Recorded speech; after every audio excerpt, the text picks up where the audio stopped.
শান্তিপূর্ণভাবে মহরম উৎসব পালন খয়রাশোল ব্লক এলাকায়। বীরভূম জেলার খয়রাশোল ব্লকের খয়রাশোল, লোকপুর ও কাকরতলা থানা এলাকার মহরম কমিটিগুলিকে নিয়ে শান্তি কমিটির বৈঠক করা হয়েছিল। সেখানে বলা হয়, শান্তি শৃঙ্খলা বজায় রেখে মহরম উৎসব পালন করুন।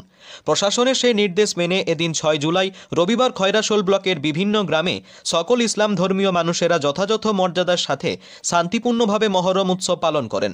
মহরমের দিনে ইমাম হোসেন ও হাসান ইসলামের জন্য নিজের জীবন দিয়ে ইসলাম ধর্ম প্রচার করেছিলেন।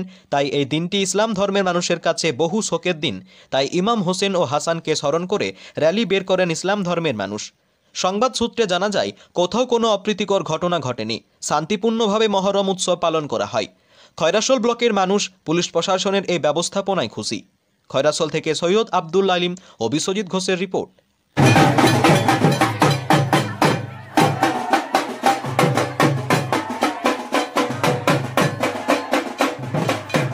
আজ আপনাদের এখানে যে আপনার যে হজরতপুরে যে মহরম উৎসবটা হচ্ছে, এর পারপাসে আপনি কি বলবেন?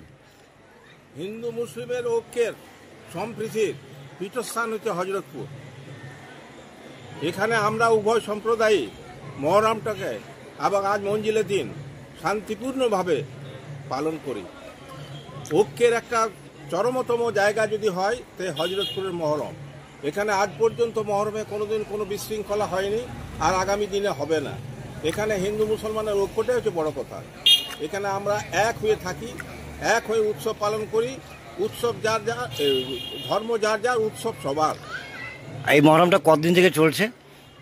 4 দিন। 4 দিন। ঠিক আছে, আপনার নাম? কামাল উদ্দিন আহমদ।